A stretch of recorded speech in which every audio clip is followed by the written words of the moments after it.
So, if you are only listening on audio, Spotify, um, Apple Podcast, whatever it is, you need to make the jump to video because this is going to be the last episode on video and possibly the last episode of all time because Mr.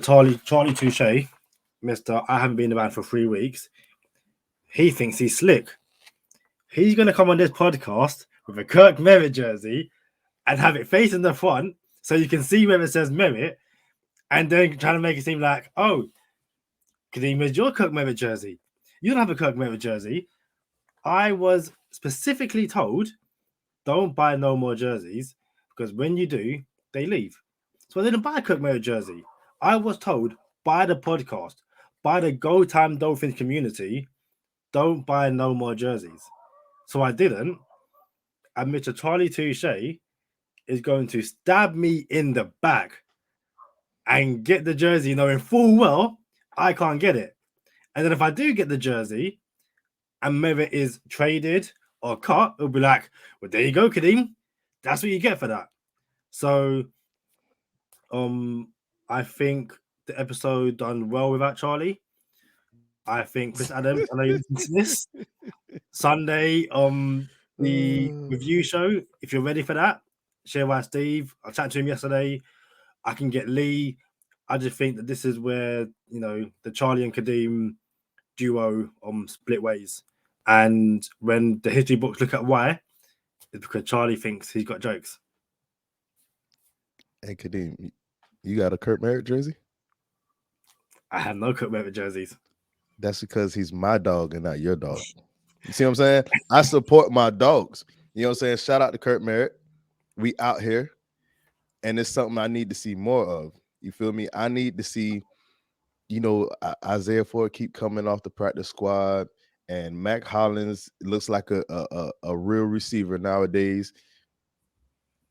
That practice makes perfect. Shout out to Tua for making his receivers a little bit better. But, man, we got this nugget on the practice squad, man. And I just can't wait to see him get some game time. That's all. I just want to, I want to, 8-3. Shout out to 8-3. This number for the Miami Dolphins, it's a significant number. You know what I'm saying? Mark Clayton wore this number. Shout out to Mark Clayton. Shout out to Mark Duper. I just felt like, the 8-3 looks so good on me. You know what I'm saying? I like it. I like the feel. Shout out to JPL Scott. I see you. But it's Go Time Dolphins. No. The Miami Dolphins podcast that goes not only across the pond, but across the world. I'm Charlie Touche. I have my esteemed colleague with me, the man from London that everybody knows. Like, this man is hey, listen, when I tell you, and he just showed us something we didn't want to see on camera. So maybe you guys don't want to come to camera, don't want to come to YouTube, because this guy, now y'all get to see what I put up with off air. You know what I'm saying? When I chop it up with Kadeem. But I got Kadeem Simmons with me. It's always for the fans and by the fans. The Miami Dolphins podcast that goes not only across the pond, but across the world. Charlie Touche, we back, man. You know what I'm saying? Kadeem had to throw on his Gesicki jersey. But I think it is fitting that I have on a Kurt Merritt jersey, because today we got the news that Devante Parker is doubtful again for Sunday. Is that news? I thought at this point it's just common knowledge. Okay, well, apparently Devante Parker has had a setback, and he is doubtful for Sunday's game. I don't know if we could count on him anyway. But the same day we get the Devante Parker is doubtful news, we get the Odell Beckham Jr. has been released news. Might as well jump off with this, Kadeem Simmons. Are you waiting for Odell to clear waivers, or do you want to just claim him if you're the Miami Dolphins? So I think we are second in the waiver wire. So the Lions, with no wide receivers and need all the help they can get, I think it's a matter of you have to go and get him. Now, I know there's a lot of people who say that his play hasn't been what it once was in in New York. I know people say he's a diva. I know people want to speak down on Devante Parker. Um, I know people say that, but I also find there's the same people that want to speak down on Odell Beckham basically want to talk about Devante Parker. Like he's available. It's at a stage where you said it yourself, and Matt Collins, for all the work he's done off the field, he said that I think he allows kids in the neighborhood to hit him with those like swimming pool sticks where he's catching balls by the jug machine. So he's someone who's putting the work in to make sure that he's developing better hands and stuff like that. But are you telling me if not for the rest of the season, going to next season, the Dolphins can have a pass catching team of Mike Gesicki, Jalen Waddle, Lynn Bowden, and Odell Beckham? You telling me those aren't guys you want to see on the field? So listen, I'd go get him, especially where the Browns have restructured his contract. I think he's playing on a bare minimum right now, so it's not even like you have to, give him a lot of money. To me, it seems like a no-brainer, and I know a few people on social media. I think I want to attribute this to Josh Katzker and other people. He basically said a couple of days, and it might have been Ricky Watson as well. If it weren't you guys, I apologize, and if I got your names wrong, I apologize even more. But Chris Greer stood up on the podium and said that the Dolphins are always looking to improve. Which is why they inquired about Deshaun Watson. So if you're always looking to improve, give me one reason why you wouldn't go and get Odell Beckham. You cannot tell me your wide receiver room is good enough to not add Odell Beckham to it. Even Odell Beckham in 2021, I'm sorry, he will make more plays than some of the guys we have catching balls at the moment. I don't know if I want to start with the Sherrod Steve quote that I got in my phone, or if I'm gonna just start off with my thoughts. I guess I'll go with my thoughts first. Detroit has to sign Odell. They're first on the waiver wire. They have to make a way to get Cap to just take this dude. They may not do it. Detroit may not do it because they know he'll be unhappy there. Like, man, we just claimed this dude, but now he's forcing his way out already in this offseason. After this season is over, he'll force his way out and demand a trade. And Detroit might have to move him. Maybe Detroit doesn't, nah, we're all right. We don't want a disturbance in the locker room. We're building here and all the good stuff. I want to build the right way. That's what Dan Campbell might say. Then you got the Miami Dolphins. Unfortunately, second on the waiver wire. There is no reason that you do not claim OBJ, bro. There's no reason. You have to take this dude. Now, as far as contracts go, and I said this on the last podcast. If OBJ is waived, you have to do it because you didn't give up any assets. You didn't give up a second. You didn't give up 2/3. You didn't give up a first. You just claimed him. His contract would be, we would be on the hook. The Miami Dolphins would be on the hook $8 million this year. Then they'll be on the hook for $15 million next year, 2022, and $15 million in 2023. Go ahead, Kadeem. Is that after the Browns have restructured his contract? I believe so. Okay. And I'm sure it'll come out by the time we record next time. It'll be official, and he won't be claimed until Monday. Yeah. So we'll be on the hook for $8 million this year, $15 million in 2022, $15 million in 2023. 2022 and 2023 will not be guaranteed. You gotta love the sound of that. Maybe he causes a little stink, like, yo, I need some more guaranteed money. Well, you're not in a position to negotiate for more guaranteed money. You on your third team and how many seasons, and you haven't performed, you're not on the field. I like Tua with Odell. Here's what I'm saying. Parker was on the hook. We're on the hook for Parker for $12 million this year against the cap. Next year will be in 2022. We'll be on the hook for $9 million. $9 million against the cap for Devante Parker. 2003 the same. I'm sorry, 2023 the same. Another $9 million for Devante Parker. So what you do is you just add Odell. This is simple math. And you trade Devante Parker next year. That's it. You telling me Odell Beckham Jr. isn't at least 5 to 6 million more, like worth 5 to 6 million more million than Devante Parker? He's gonna catch the ball.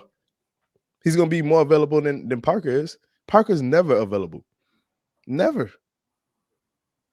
So I feel like the Dolphins have to claim him. I really do. And I also think Detroit has to claim him and just live with it. Like, yo, we're the Detroit Lions. We have to have something go right for us eventually. Why not try to add this dude? If he causes a fuss, we just live with it later. But maybe the Detroit doesn't want to do that. But that's the thing. Even if they trade him, and they've got to listen to the next 7, 8, 9 weeks of Odell Beckham complaining after games, if he lets them win 1 or 2 games, then just trade him in the off season or get rid of him. If he comes in and wins 2 games and you get rid of him, then he serves his purpose. Same way, if Miami bring him in and he wants to complain and his dad wants to put up videos on YouTube and Instagram saying that Tua's not passing Odell the ball, then Miami just go and trade him for a 7th. It's a 7th that you didn't have, when Miami had pretty decent luck of finding guys in the last round. So, listen, I'd do it. That's funny. I think the Dolphins would claim him. I really do. If he made it to us, I think we will claim him.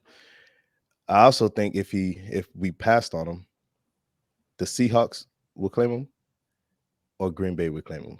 I don't think he makes it through waivers. I really don't. And if you're Green Bay, Rodgers might not be there next year. Adams is going to want to get his way out. So you might as well start somewhere. But who we got this week, man? Houston, the Bill O'Brien-less Texans. So we've spoken a few times about winnable games for the 2021 Miami Dolphins, and to me they don't come much more winnable than this.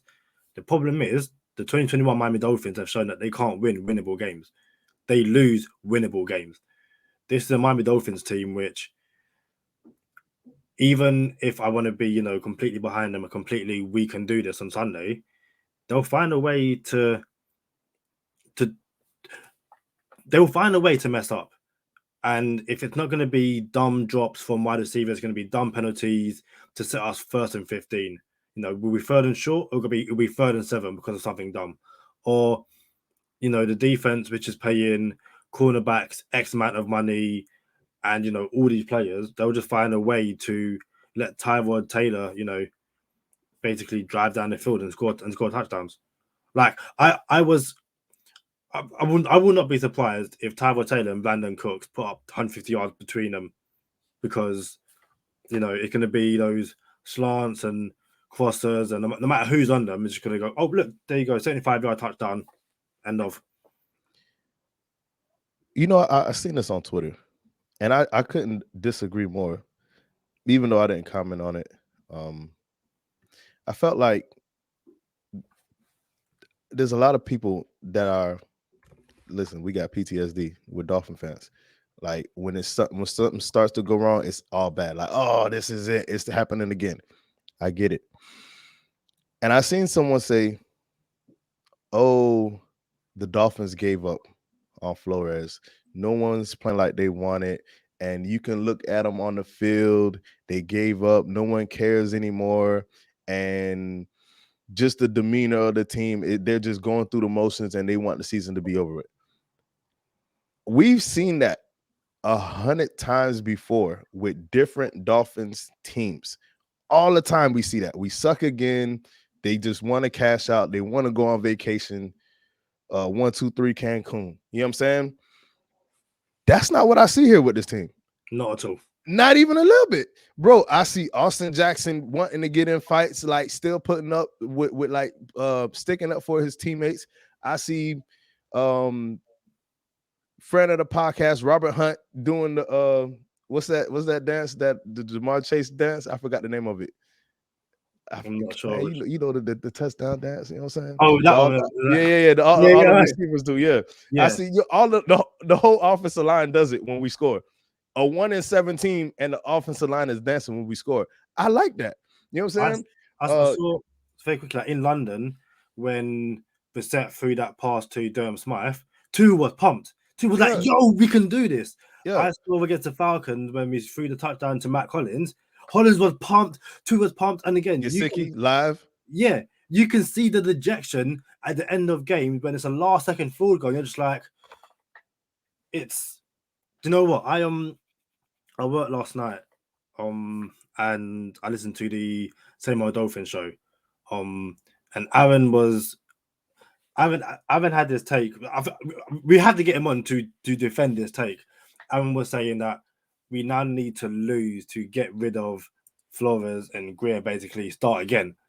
And I was just like, I don't think that's the case. Like, I don't want us to lose to the Texans. I don't want us to lose to the Jets. Like, these are Buns teams, and the Dolphins are a Buns team right now. But the way to not be the Buns' team is to beat the Jets and the Texans. Like, listen, it's credibility. It's you don't want to be a 1-16 team. You don't want to be a 2-15 team. Like, you want to pick up as many wins. Do you remember when we were meant to be the worst team in the entire league and we started winning games at the end of the season? And everyone was like, why'd you do this for? You're playing yourself out of the first pick, the second pick, the third pick. And it's like, well, no, it's breeding a winning culture. If you end the season winning games, then potential free agents will look at you and go, do you know what? Last year was a bad year, but they showed at the end of the year that they can win. Listen, if you want to go and get a Deshaun Watson, if you want to go and improve this offensive line with vets aren't coming to Buns 1-15 teams, 1-16 teams. Like, they're not doing it. You might have to pay them a bit more money if you're 4-13 and stuff like that. But like, do you know what I mean? Yeah, then they're gonna smack you in the head for that ticket too. You're gonna have to overpay to get them. Excuse me. So I got a question, Kadeem, because I wanted to ask you this for a long time now. Wanted to wait till we got on air too. Do you think we blow it up at the end of the season? Do you think it's time to move on? When I say blow it up, how about maybe I not use the phrase blow it up? Do you think it's time to move on from Greer and Flores? No. Again, I will admit that some of the decisions on the field, the way they handle certain situations off the field have been awful. Yeah.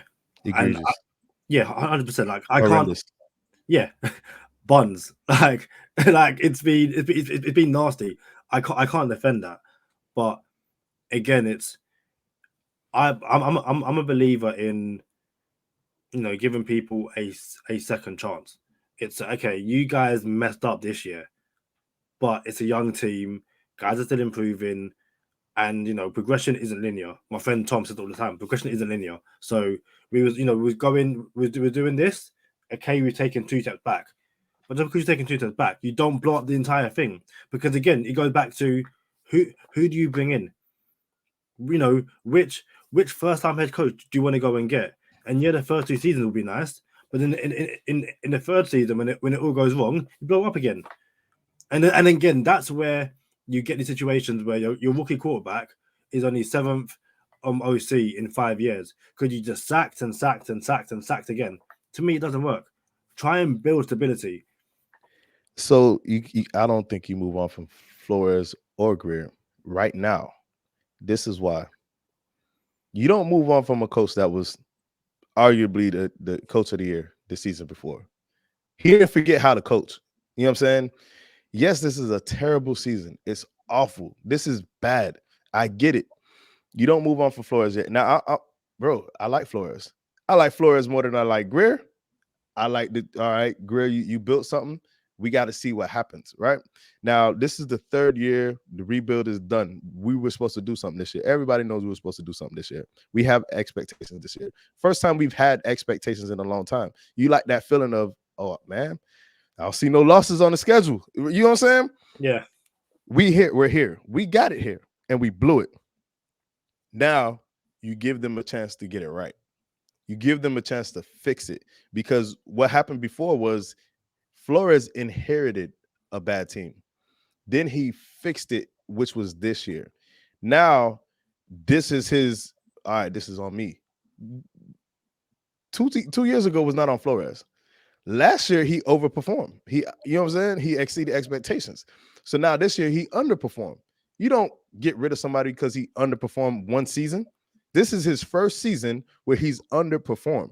So now next year, yeah, it is a bad underperformance. So it is off the mark by a lot. You didn't even, if we're playing darts, you didn't even get it on the board. You hit the wall. You know what I'm saying? You stabbed someone in the arm. Someone Yeah, because you stabbed someone in the arm. It's like, yo, that was bad. That was bad. You know what I'm saying? You didn't even. Yeah, all right. So we understand it's bad, but you have to give him a chance to fix it now. Now with Greer, on the other hand, bro, you've been in the building for how long? You know what I'm saying? How long you been in the building, Greer? You don't get too many chances. Now, then you get to that conversation where, oh, we don't want to add a GM, and then he's not good with the coach, and then now you add a coach a year after you brought it. I understand that. That's why I also think you don't do it right now. You don't blow it up now. Next year, they have a chance to get it right. And I'm not giving up on the season. I feel like there's some good football ahead, but you can still get this right, Flores and Greer. Here's my thing. In the world of business, opportunity knocks. It would be unfortunate, which I also don't believe the 49ers should move on for Kyle Shanahan. But in the world that we live in, you got to make tough decisions. If Kyle Shanahan got fired in San Francisco, and it's like, oh, they moved on from Shanahan. Bro, Kyle Shanahan is an offensive mind. If Kyle Shanahan became available this year, I ain't gonna lie to you, Kadeem. I like Flores, but I like Kyle Shanahan's offense more. And I would go get Kyle Shanahan. I would fire Flores. I move on from Flores. I bring in Shanahan and I pair him up with Tua and the offensive mind, and we will have a offensive team, a team. We haven't had an offensive team since Dan Marino. You know what I'm saying? And even with Dan Marino, the last few years was all defense still. So, bro, I dream about, oh man, look how sexy this offense is. You know what I'm saying? So if someone like a Kyle Shanahan became available, and it's only a couple people that are like a Kyle Shanahan, and they're not becoming available no time soon. Sean McVay's not available. You know what I'm saying? So, nah, man. Those are the tough decisions you got to make. But that's fantasy world. What you got for the preview with the Texans, man? Very quickly, I literally have to jump off in 5 minutes. Work. Make sure I don't have any early meetings. If I've got no early meetings, I can record and like run over a bit. But if I've got a meeting in 5 minutes, I'll have to jump off. Anyway, let's get in. Let's get into no huddle.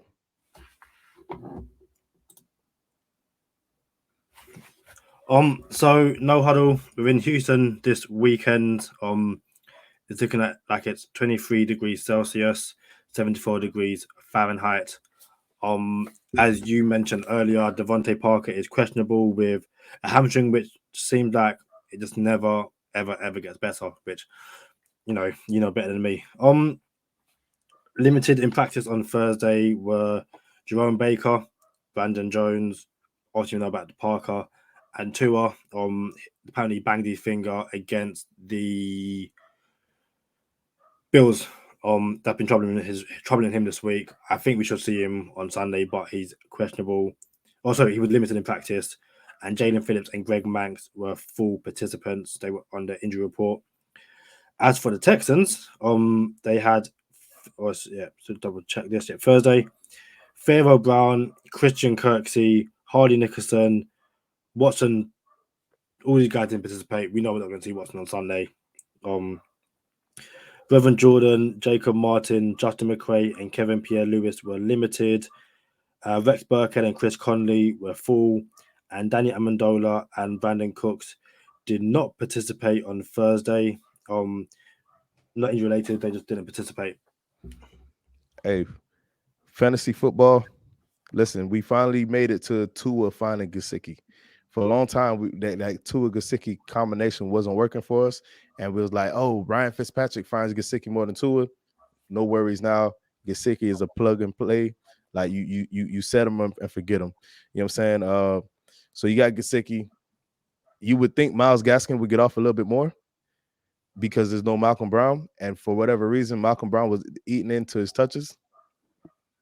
Free Myles Gaskin. You know what I'm saying? Give Myles Gaskin 20 touches a game and let this man start to get off. I'm starting Myles Gaskin. I'm starting Gesicki. I'm starting Tua.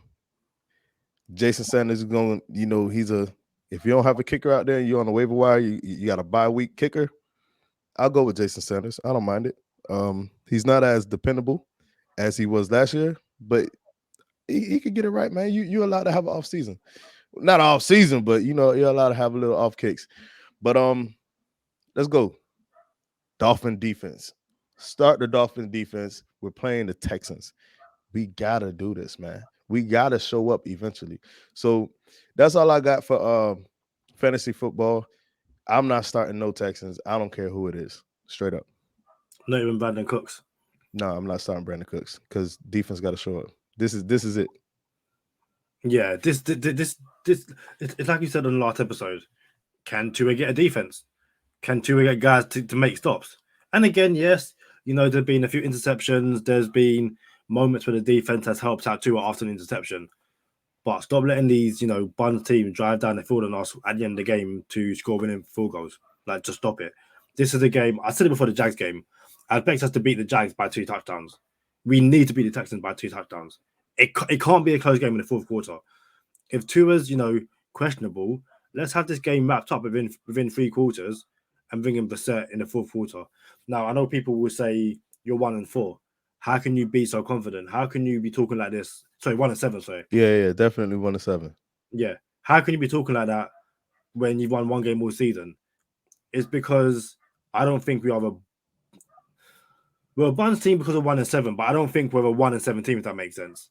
So I'm got my Dolphins glasses on right now and the blinkering, I wear glasses, so clearly I'm not, I'm blind, but I still believe that we're better than all the problems today. You good? You think we're better than 1-7? Listen, I ain't gonna lie. There's a quote in football that we say all the time. You are what your record says you are. Of course, yeah. But I do believe we're better than 1-7. We'll get it right. We fix it up. Dolphins cover. You heard it from me and Kadeem. Y'all stay positive. Test negative. For Kadeem Simmons, I'm Charlie Touche. Thank you for tuning in this time. Make sure you catch us next time on Go Time. Already. So, Share Steve messaged me last night saying, Gesicki hasn't been contacted about his contract. Are you worried about that, or is it just like that they will get a deal done at some point? Nah, I'm not worried about it. They will get a deal done. I wanted it to be before the season, but now that we blew it, I think it'll make a lot of decisions easier. Excuse me. I think it makes a lot of decisions easier. The Agba decision, I don't know how what we do there. That might be a tougher decision than Gesicki, but now you have no choice but to pay Gesicki. You absolutely have to pay Gesicki, or else it'll bring into question everything if you don't pay Gesicki. So you're gonna pay Gesicki. We're gonna be good. And I'm glad you brought up Sherrod Steve because I have the text right here in front of me, and I'm gonna read it. Quote: I said, "You still out on OBJ?" Because Kadeem's my bad, Kadeem. Sherrod Steve calls OBJ the diva. He don't want no divas on the team. He don't want to pay no receiver. So Sherrod Steve, you still out on OBJ? Sherrod Steve, exact answer. If he offered to play for the Dolphins for free, all caps, free, ... I would tell him to go kick rocks with no shoes on. Bro, beggars can't be choosers, Steve. We need them. You think Big Mike is a top 5 receiver, top 5 tight end, don't you? Gesicki? Yeah. He's top 4. He's the 4th best receiver in the league. Yeah, Sherrod Steve has him 8th, maybe one higher. Now, you know what? I actually might put him 3 now. Nah, so, I'm not gonna put him 3. I'm not gonna. I was gonna say Kittle, but nah. He's 4. He's 4 behind Waller. So I don't want to speak ill of Sherrod Steve, and I said to him, "We're going to come on the podcast and discuss this one opinion alone." 8th So best receiver, 8th best tight end. yeah, So I'm he said, assuming he has Andrews and Hawkinson in front of him. yeah. And then that still puts him at 6. Who was the other 2? So you got so I had Kittle, Kelsey, Waller, and I was like, Pitts is ridiculous. Like, oh yeah. No, but I don't put Pitts in front of Gesicki yet, because that's what Gesicki is. yeah, Gesicki is Kyle Pitts. We just don't give him the targets and the balls to do it. and I believe that. Dallas got it as well. Nah, I guess it's a good thing he don't have to be tested for drugs at his job. Whatever. He's tripping. Dallas got it, bro. Y'all, Sherrod Steve is tripping, man. Hey, Yeah, let's get up out of here, man. It's time for work. My alarm about to go off, bro.